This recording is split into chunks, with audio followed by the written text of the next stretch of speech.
Becoming Undone is a podcast for those who dare bravely, risk mightily, and grow relentlessly. Join me, Toby Brooks, as I invite a new guest each week where we can examine how high achievers can transform from falling apart to falling into place. And for the next several weeks, we're taking a deep dive into the life, the lessons, and the legacy of the late Coach Dick Tomey. Joining me today, I'm thrilled, folks. Dino Babers. Coach Babers attended the University of Hawaii at Manoa and began his coaching career with Dick Tomey at Hawaii as a GA in 1984. Since then, numerous stops. His resume reads like a who's who of college football. 95 through 2000, he coached on the offensive side of the ball and was the OC at Arizona for Coach Dick Tomey, 98 through 2000. He's also been a head coach at Eastern Illinois, where he was a two-time OVC Coach of the Year, Syracuse, where he was named AP ACC Coach of the Year in 2018. Coach, thanks for joining me.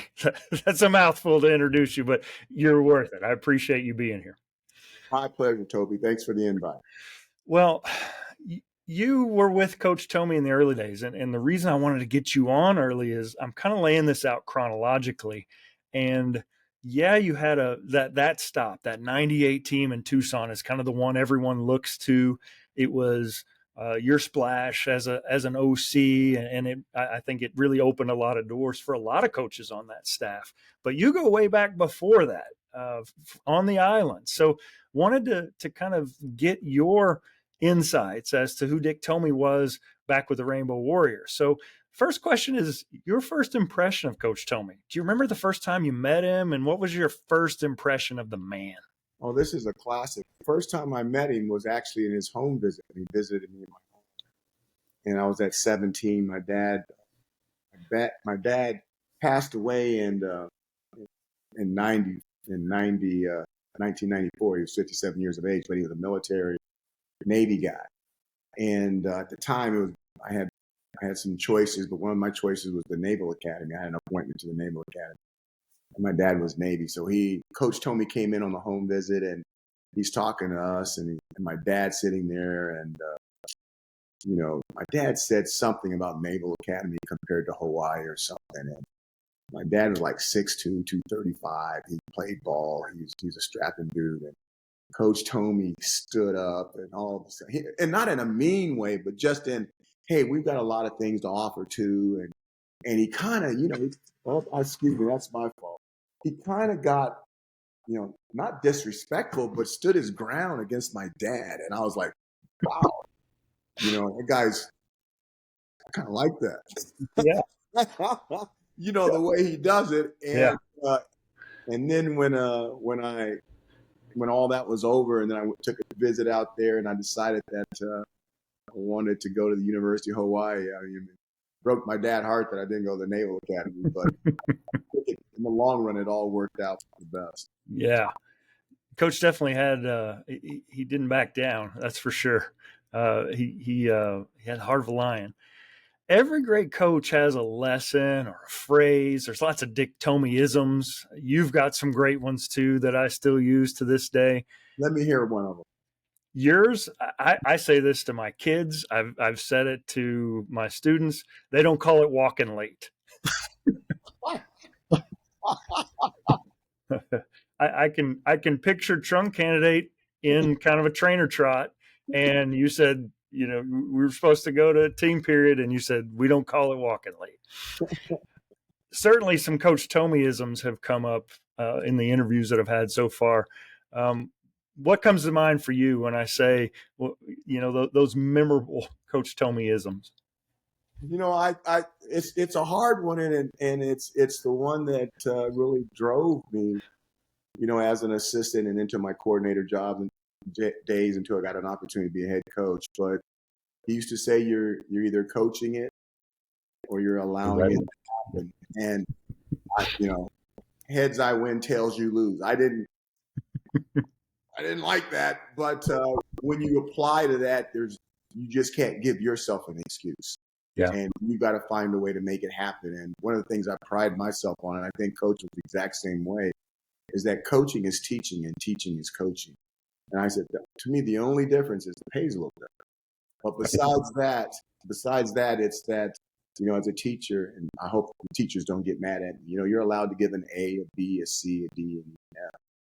as a coach, you can do that, but there's going to be times where you may have an A player and he gets hurt. And now if you weren't coaching the guy behind him, that C or D person is in the game and represents you and everything you are doing on the football field. And it's a direct representation of yourself and your unit. You have to make everybody like they're going to be the guy. Yeah. And that's the thing that motivated me the most out of that statement. Yeah, that's some powerful wisdom.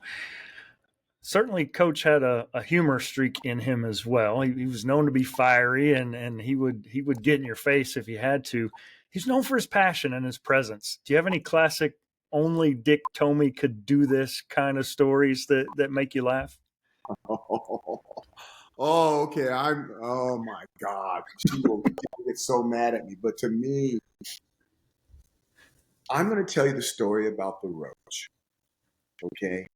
We were doing a home visit with somebody that you might know. This young guy, he was really light. We didn't know. We thought he was really good, but a lot of people thought he was too small to play. Some guy by the name of Dennis Northcutt. And we're sitting in his house with his mother, and his mother's a beautiful person. And we're in their home, and we're in the living room. And Coach Tomey, there wasn't enough chairs for everybody, so that's classic Coach Tomey. So now he's going to sit down Indian style on the floor. Well, I mean, I can sit on the floor, but I can't sit Indian style. I can't be cool. I'm too tight in the hips for that. So I'm sitting in a chair, and Dennis and his mom is sitting on the sofa, and they've got you got the coffee table in between them, and we're on one side, they're on the other side. And out of the corner of my eye in the kitchen, this is just me. I'm sitting here going, I see a roach, and I'm going, okay, no big deal. It's not like I haven't seen one before. Okay, just stay in the kitchen, dude. Okay, let's not become a part of this party. And sure enough, the thing starts working its way down from the kitchen right into the living room, which is the next room. And I'm trying to I'm watching the roach, and I'm trying to stay on what Coach is talking about. And me and Mrs. Northcutt meets eyes, and I can see that Mrs. Northcutt notices the roach too, and now she's extremely embarrassed. And let me say this, people. A lot of times, people think, "Oh, you got a roach, you got a nasty house, you don't take care of your house." A lot of times, the roaches can be coming from the people next door. You could have a hell of a house; it has nothing to do with you in that situation. But the roach is coming. I don't know what Coach Tomey's going to do. I've never seen Coach Tomey handle a roach. I don't know if Coach Tomey's ever seen a roach. You know what I mean? So the thing is just, and I mean, it's parading. It's like an HBCU guy out front. This roach is parading like the proudest roach in America, coming down the middle of the living room. And Coach is talking with his hands, and here comes this roach straight at him. And then out of the sky, Coach sees the roach, and he just goes, whoa, and sweeps the roach all the way to the kitchen, never breaks strides with the backhand, and finishes the conversation. Okay, now I'm telling you this, so the conversation ends, we leave. Okay, I leave something in the house, I knock on the door, and I tell Mrs. Northcutt I left something in her house. She brings it to the front door. She says, Coach, let me tell you something. I'm so embarrassed about what happened. I said, Mrs. Northcutt, that happens all the time. I've never had it happen. I said, that happens all the time. Don't you worry about it. He says, the way Coach Tomey handled it, let me tell you something. My son's coming too. Yeah.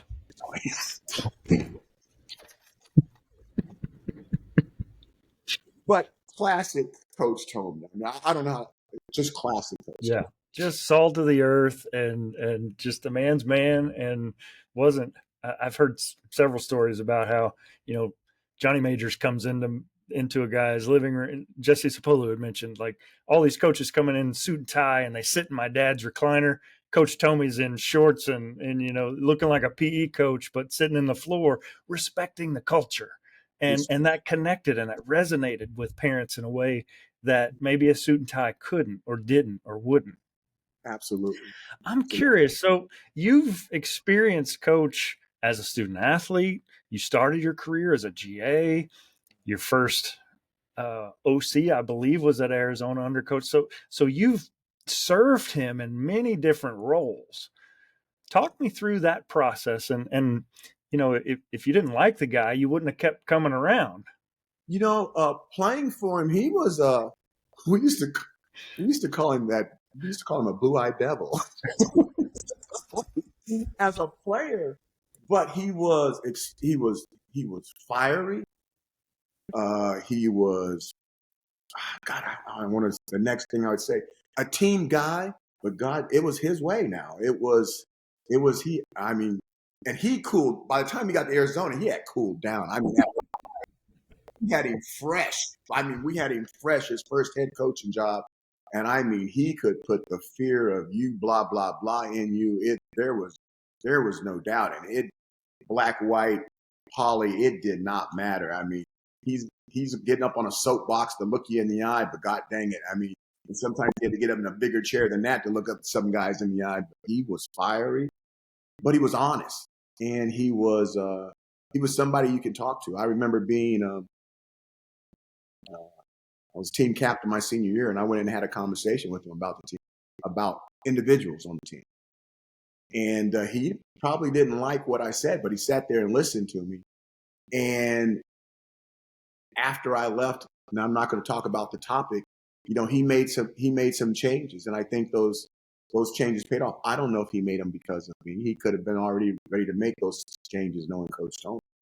But he was open to change. He was open to do things a different way.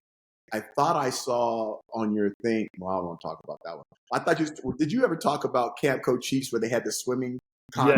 and all that kind of Yes. stuff? So my first year, the first year I went down there, coaches talking about how they're going to get the champions, and then the coaches are going to swim against the guys. And I said, and he says, Dino, you're going to be on the team. I said, Coach, I can't be on the team. He said, why not? I said, Coach, I can't swim. Sure you can. I said, Coach. I said, I can't swim. He says, you're on the team. I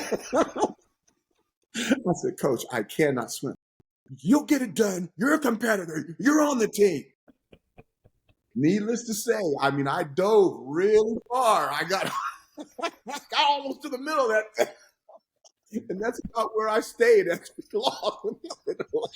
I'm picturing you after that conversation, like working after hours in the pool. Like you can't let the guy down. And did. Now I will say this. Okay, we lost that one. He said, Dino, you're not on the team. Great. That's awesome. Well, one thing that's come up repeatedly, I mean, he's just this, little white guy. He says he wasn't even an athlete. He played college baseball, but to hear him tell it, he wasn't athletic and grew up in the Midwest, starts his coaching career in Ohio. That's not really a formula for someone who brings different cultures together. And he goes to Hawaii and develops this recruiting pipeline for Polynesian players. And he's got players of all different backgrounds and ethnicities coming together for a common cause. And I'm curious your perception on that as a student athlete, and then how, I mean, in the 70s, no less. And that's remarkable. So talk me through what he did to build that culture and unify. It was Ohana. I mean, it was family. It really was. He brought black guys, white guys, poly guys. It didn't matter. You were going to come in there and you were going to learn about other people's culture. We had I remember we had a deal where you tell your story, and we would sit down. He said, and that started in Hawaii as a player, where we sat down, our entire football team, and everybody had to get against the wall, and they had to tell their story. And you're talking about 100 people. We're talking about coaches, including coaches. And Coach Tomey would start, and there was like coaches in between. But I mean, I don't know how long that took. It was like, think about this. It's kind of an emotional thing too. But to hear so many people's stories about fighting and family and death and where their minds were at and why they had to succeed and how come they couldn't fail and everybody being able, there was something, Toby, that you would say in your story that was going to relate to me and how I grew up. And there's something was in my story that you could relate to. And in a way, it entwined everybody together into something that was tougher, something that was deeper. He mixed, he did the stuff of mixing this guy with that guy. My first roommate, my first roommate stayed 1 week and left and went back to San Diego, went to a junior college, ended up being recruited and playing for Georgia. But my second roommate was a 6'7", blonde, blue-eyed Canadian that played tight end and talked like he was from Australia. Hey, mate. And his name happened to be Jim Mills, and the guy ended up being, I want to say, Rookie of the Year in the National Football League for the Indianapolis Colts. He was a 6'7" tight end that grew into a tackle and played in the National Football League, and he was from British Columbia. But you're mixing all these people. Now, we didn't have to live with them, but for camp, that's how it started, kind of like the Coaches thing. And doing that mixture of just learning all this different stuff, that when we broke off into our little cliques, during the season, or whoever your roommates was, you were able to go into different pots because you had heard so many stories in it. I said this at Coach's funeral, but I want to say it again, is that Coach Tomey taught me how to love men. I mean, when you went through there, you had a true love for the guys you're playing with. And those are the guys that are going to be in your weddings. And those are the guys that are going to be at your funerals. Yeah. And there's no way to get around it. Mm-hmm. I might get emotional saying this, but in the research, I've come across two different clips. There's one of him speaking to Coach Brennan's team at the time at San Jose State. And there's another one of him, I believe he's talking to the Pima Athletics Hall of Fame induction, something like that. But he's talking about man hugs. And you get in there and, and he slaps you on the back of the neck. And I got one of those after that 2000 season. That was rough. I'm just a GA. Like I'm not part of his report structure. I'm working with Matt and it's just from the top to the bottom. It doesn't matter if you're the OC or the freshman equipment ball boy. Like he's going to love you as hard as he knows how to love you. And you can't help but root for the guy, and you can't help but give your best. And that's something that I've taken, and I didn't really realize it in that moment.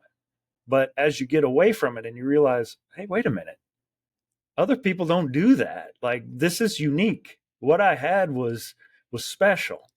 And I have to think that you being in those multiple roles, you experienced that firsthand. Did it change as you ascended in his hierarchy of coaching? You would think it. No, not at all. I mean, same animal as a player. When I GA'd for him, classic. I had went to Canada to work out for try out for the BC Lions CFL. And technically, when I came back, all the GA jobs were gone. He had said he'd give me a GA job, but he kept me in a GA position, but I was basically making manager money. So I was a manager. So I had to set up the field as a manager and then work the practice as a GA. And a lot of people didn't know that. But he's one of those guys where him being loyal to his players, loyal to his coaches, almost to a fault, but not breaking that bond. If you're inside that circle and you truly are family, you're not an individual, you're a team player, all about the team, then he's going to take care of you. And I'm going to share this with you, is that when I left Hawaii to go to Arizona State, this is Buzzy Preston, who's a longtime coach at Georgia Tech and a Hawaii guy, but played at Hawaii. He told me this. He said, Dino, do you really want to coach for Coach Tomey? I said, yeah, I'd love to coach for Coach Tomey. He said, if you want to coach for Coach Tomey, the best way for you to do it is to leave. I said, what? I don't want to leave. I want to stay here and coach. He says, the best way if you want to work for him, is leave him and do a great job, and he'll bring you back. Yeah. And that's why I left Hawaii and went to Arizona State to work. And just like he said, was it 1995, 1996, he brought me back. Yeah. So powerful. Excuse me. I will have to edit all the stupid coughs out. Yeah. Well, a little bit of that too. We're going to I don't have to tell. That's what. Yeah. I don't have to tell you, coaching is a fickle business, and you could be at the top of the heap one year and on the hot seat the next. 98, 12-1, Holiday Bowl, historic on so many levels. and by 2000 it all crumbles. And that 2000 season was hard for everybody. Right. I'm curious though, in your experiences since, what did you learn from Coach Tomey watching that 2000 season in Tucson, and how did it serve you moving forward? It taught me a lot of things. I watched the interaction between him and the administration. And of course, I'm not watching it from a head coach's standpoint. I'm not privy to conversations and things like that. But I'm a good recruiter, and I have a lot of common sense, and I feel like I can read body language extremely well. And the body language was intensifying, so to speak. And just to watch how he did not let that affect the team, even though I think there was pressure on himself. He was not going to allow that to drip to the coaching staff or to his players. He wasn't going to ruin his players' season over something that's his issue. Yeah. With the administration, and just the way he handled it professionally left a huge impact on me, on what happened after that, and the way I went through my coaching story, so to speak, and my journey. And you can't learn it any better. You couldn't have a better teacher than Coach Tomey, in the way he handled it that year. Yeah. Well, without a doubt, you've carved out a successful path. Is there anything from Coach Tomey's playbook, and we can think of that literally or figuratively, that you still use to this day? You know, Coach Tomey was really big on this. And Coach Tomey loved trick plays. He loved them. And he was going to always have one in, always have two in, and you're going to call. But the thing I learned from him most was to have a trick play in the game and to hold on to it and let the other team run their trick play first. Drove him absolutely crazy. So if you had a trick play, you had to run it before the other offensive coordinator called his trick play, or no matter what happened, you're going to get your tail ripped. Yeah. No. I got another story for you. So this is the 98 season too. Now this is kind of sensitive to me too, but this is classic Coach Tomey. So we played UCLA that year at home. It was a high-scoring game. I think the offense turned it over. I think we threw two picks in the red zone, and we lost a close game to UCLA. Right? And after the game, we had rushed. I think Trung. I can't remember the numbers exactly. I think Trung had rushed for like 95 yards. And Coach met with all the coordinators, and he came over and met with me. And I mean, he ripped me in. He ripped me. Just ripped me a new one. I said, Coach, that's not fair. That's not fair. I said, I think we had close to 500 yards in offense. I think we did like 4. I really do. I think we did. I might be wrong. Look the numbers up.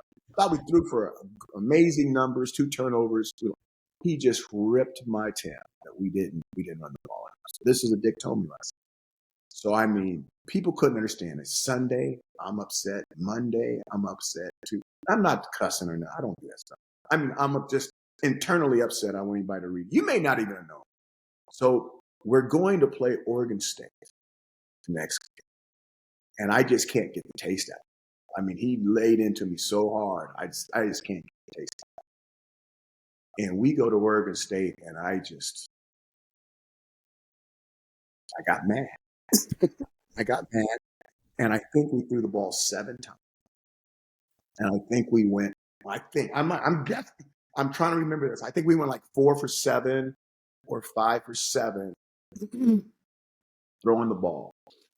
And I think we had 2 tailbacks.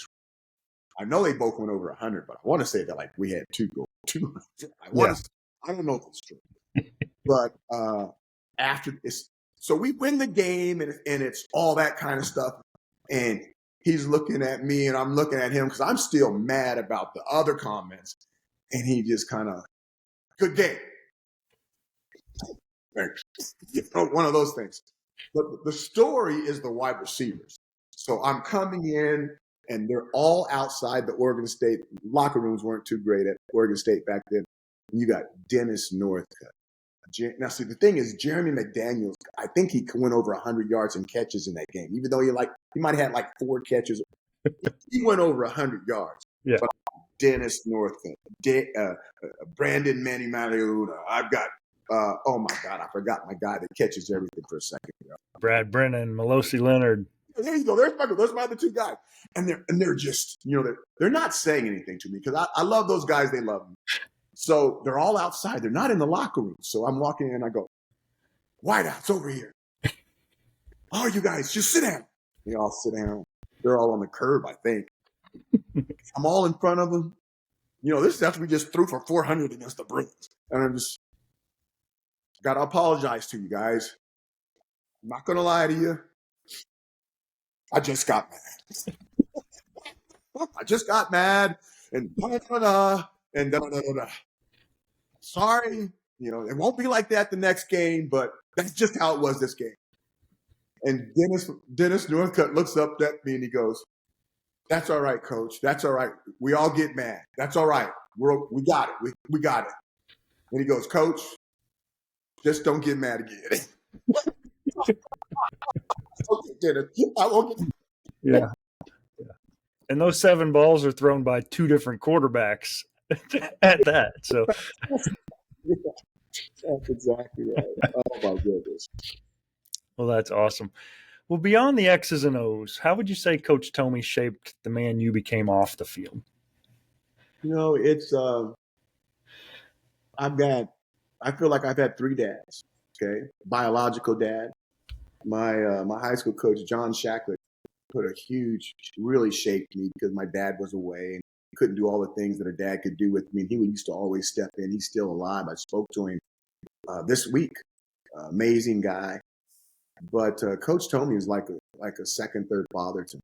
And not so much that he grabs and hugs everybody, but it's more watching his actions and watching him as from a 17-year-old till, oh my God, I don't know, a 30-something-year-old before I left him.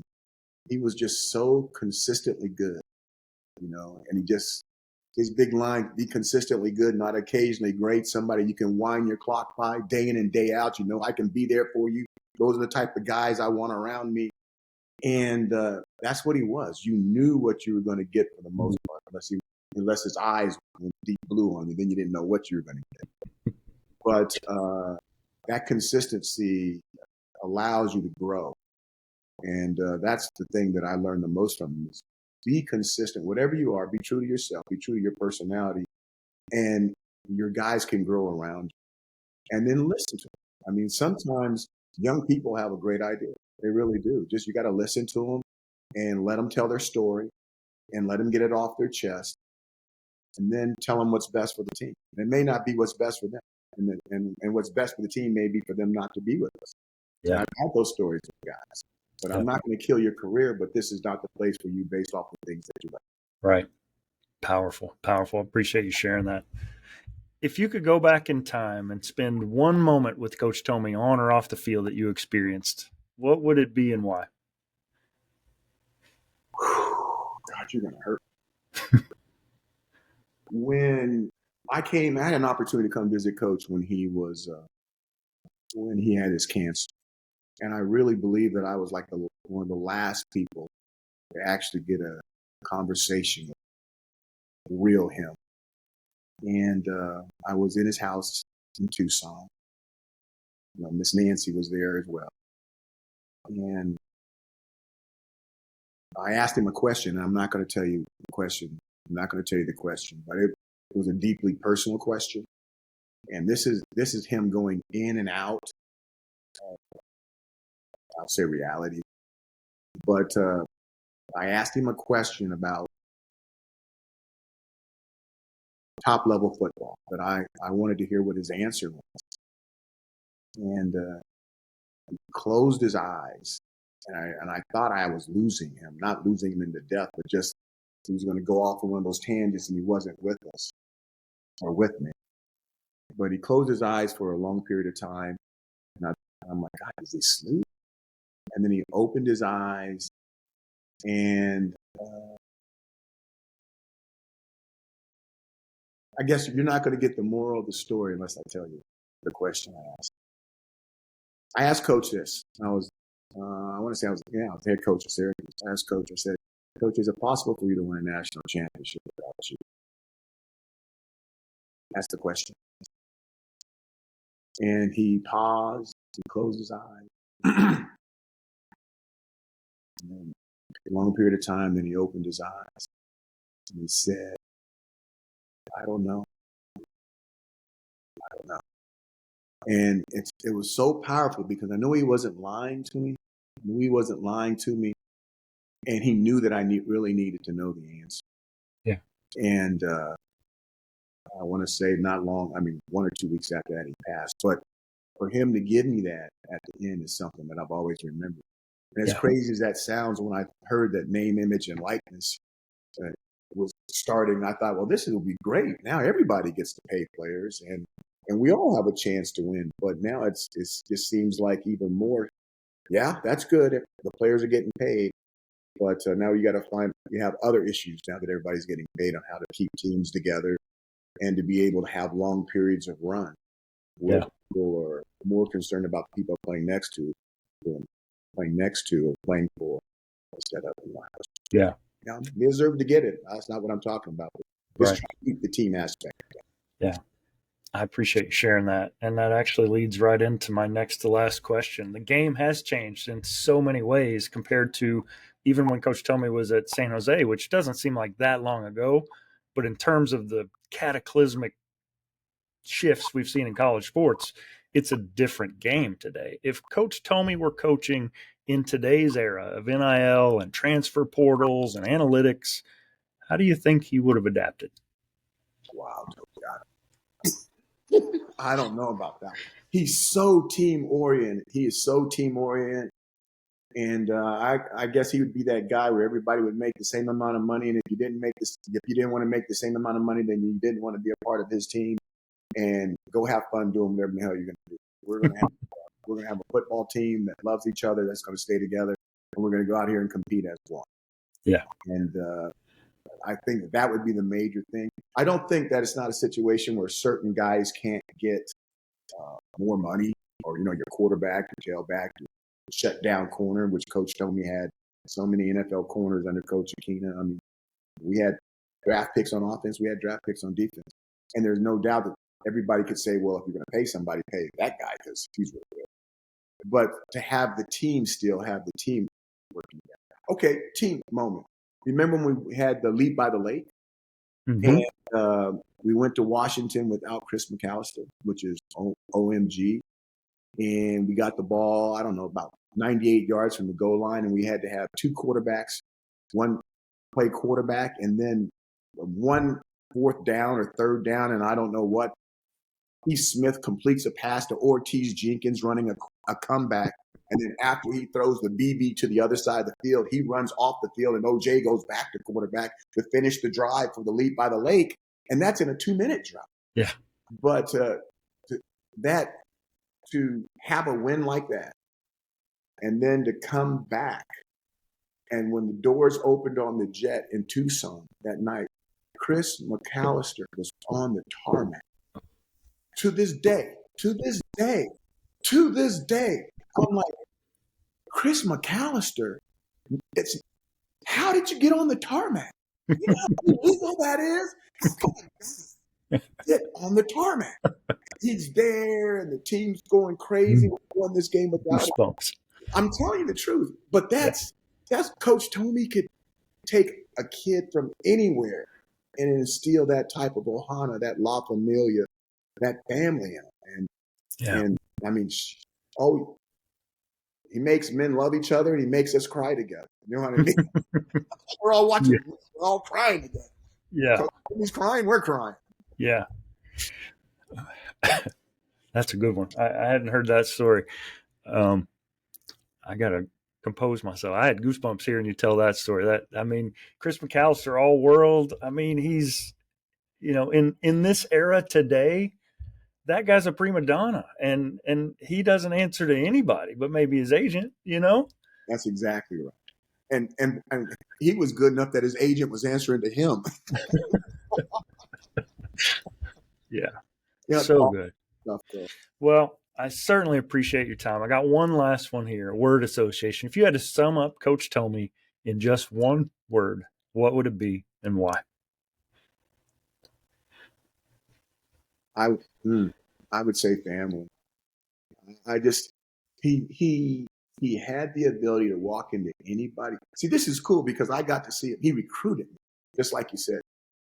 The Jesse Sapolo stories, the Kessie Akalava, the Nico Nogas, Chris McAllister, Lance Briggs. Lance Briggs was in my house sitting right now, right where I'm sitting. And all he was doing was talking about Dick Tomey. I'm talking about went to the Bears, played with Urlacher. I mean, Lance Briggs, NFL pro, all that stuff. And all we were sitting there talking about was Dick Tomey. He lasting impression, changing. You think the singing group Boys to Men? He should have took that. He took Boys to Men, and we're still fertilizing his thoughts, his loves, his mannerisms long after he's gone. Yeah, so good. Well, I have one story, and I hope you don't remember. Yeah, I love it. This is a me and you story. I love to work with the RBs and the wide receiver. When I went to the Raiders, they stuck me with the O-line. So when you're slopping water to O-line, like that's a lot of work. But for the pretty boys, it's pretty easy work, and you get to see them throw balls and run and jump and do fun things. So I'm standing by your position group. I think you were the RBs at the time, and it was unseasonably cold in Tucson, and I didn't have a hat. And the student standing beside me, her hands were really cold, so she taken some pre-wrap and wrapped her hands in pre-wrap just to keep warm. And my ears were freezing, and I'm like, I'm going to get frostbite out here. And this is Tucson, right? This is spring ball, I think.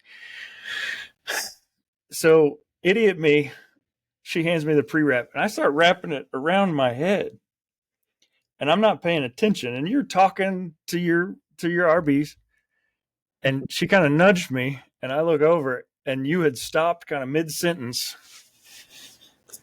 I better not have my arms folded because that's a penalty.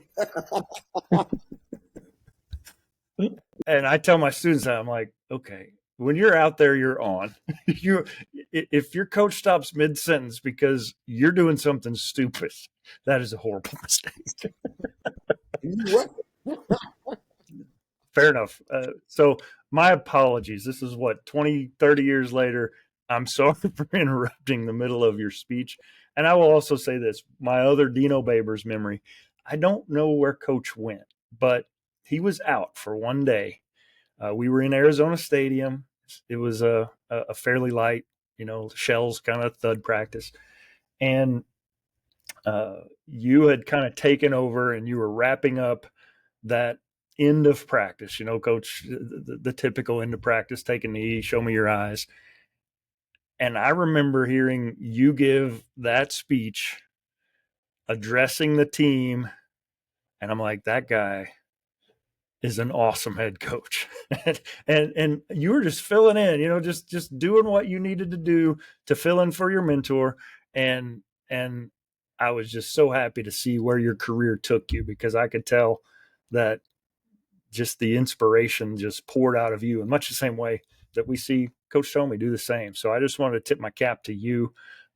Sincerely appreciate it. It's been a real honor and a joy to watch what you've gone on to do. Well, Toby, I appreciate you're working at a very special place now. I used to be there, and I love that place. I'm still a little teed off that I never got a chance to play a game in that new stadium across the river that I watched being built so doggone long with all the games. Yeah. But maybe if I get a little free time off around here, I'll get a chance to come out there and watch you guys play a game. It'll be awesome. That'd be awesome. Brisket on me and anything else you want. Sounds good. Well, Coach, thank you so much for your time. One last thing, I always stitch this in. I just have my guests introduce themselves. The name of the show is Becoming Undone. So just introduce yourself and say, and I am undone. Dino Babers, and I am undone. Awesome. I will stop the recording right